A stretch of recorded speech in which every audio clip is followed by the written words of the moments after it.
Hello, English class. Professor Bradley here to talk to you about your term paper.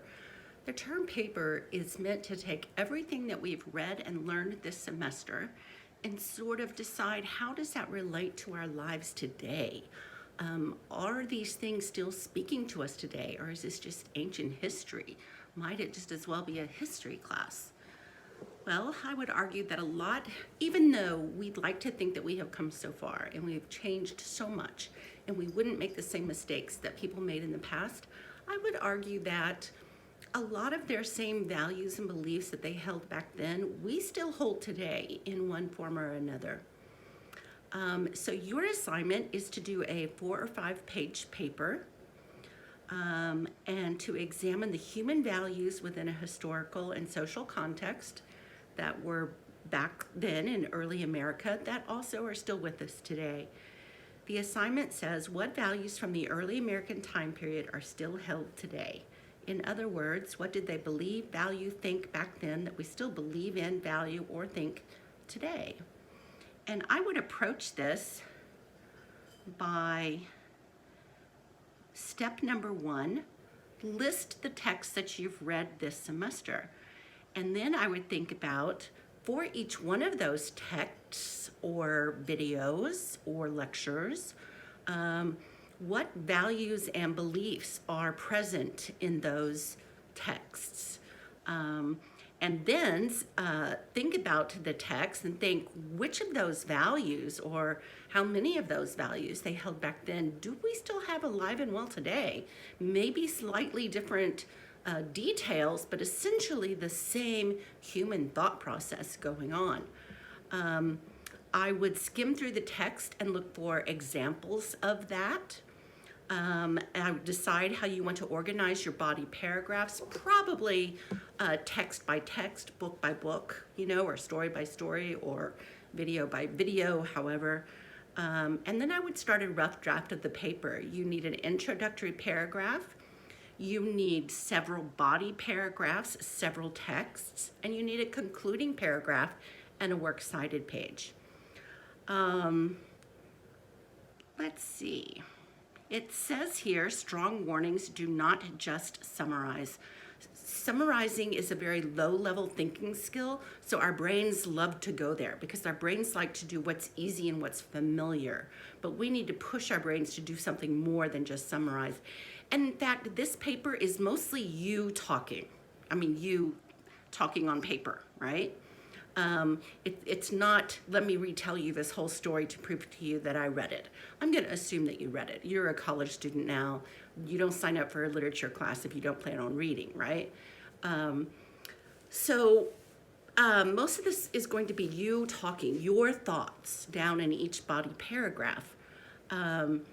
It says punctuate titles correctly. You have a lesson on punctuating titles. Be sure that you know how to punctuate the titles that you're using in your paper and on your works cited page. Craft a provable thesis statement. When I worked in a writing center, students would come to me all the time and say, I don't even know how to start this paper. And my first question is, well, I don't know either. So let's just look at the assignment. What's the question being asked? Because your thesis statement is the answer to that question. If our question of this assignment is what values and beliefs are still held today, then your thesis statement is going to be the values and beliefs from the early American time period that are still held today are, that kind of thing. It's just the answer to the question of the assignment, whatever it is. And then for topic sentences, we're going to make sure that your topic sentence mentions an author, the title of the text you're going to be discussing in that paragraph, and what value in that book or whatever do we still have today. I don't have a suggested outline for this paper because it's pretty obvious, intro, conclusion, body paragraphs for each book that you're going to talk about. It does require you to use 5 outside sources. And I want to pause right here and say, until Thanksgiving, you can still make in-person assignments at both the Learning Center and the library. You just have to call them ahead of time and reserve a spot for yourself, okay? And that information is on eCampus, what numbers to call. But after Thanksgiving, they cancel that service. That service goes away. So if you know you're going to need tutoring help or you know you're going to need research help, look into that now, because that's going to be going away after Thanksgiving. COVID risk just goes up way too high after the holidays to keep that service available. So if you know you're going to need it, you need to jump on it now. Okay, as you're researching, research literary sources. Okay, go to Literary Resource Center or Literature Reference Center, whatever it's called these days. Do not be stupid and go to places like sparknotes.com. I mean, give me a break. You know, third graders know not to go there, so you should too. You're a college student, do legitimate research on your own, read some articles, email them to yourself so that you can pore over them more thoroughly later. Pull out some quotations that support your arguments. You know what you want to say. Look for sources that support you. And then use quotation marks and parentheticals in the works cited page appropriately. Okay, before I get into the specifics a little bit, I want to mention, I assume that most of you are to the place where you are either catching up on some reading that you may have missed along the way, and that's fine, you know, life gets in the way sometimes, or you are well into your term paper and you're already thinking about it and drafting it and looking for sources and things like that. Either one of those scenarios is okay, but time is getting short. You need to push it into high gear a little bit. So let's talk about this. What do I mean when I say what values were held back then that are still held and believed today? Well, we could go all the way back to the explorers, okay? These explorers came in the name of what they call God and country. They were meant to spread Christianity, and they were meant to find resources for Spain. King Ferdinand, Queen Isabella wanted them to bring back gold and, you know, wood and anything else that they could that would be of value. But let's focus on the spread Christianity part. Many of you have already identified this as a point of hypocrisy with the explorers, and that's true.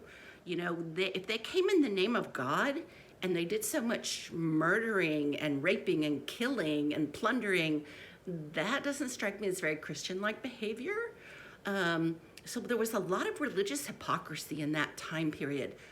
Do we still have religious hypocrisy today? Okay, think about that one for a while. And if you wanted to, one of your body paragraphs to be the explorers, you could certainly explore something like that. Okay, let's go to the Scarlet Letter. Hester is held to a much higher moral standard than Reverend Dimsdale, for example. You don't hear the women in the community saying, oh, let's brand the father, let's chase him out and tar and feather him. No, that's what they want to do to Hester, because women were held to a higher moral standard than men. Is that still true today? I think of all of the adjectives we have for a woman of questionable moral values and how many adjectives we don't have for a man of questionable moral values. So just on a verbal vocabulary scale, I would say the answer to that is yes, women are still held to a higher moral standard. But there are a lot of other things you can explore in the text as well. Let's go to The Heretic's Daughter and the Salem witch trials.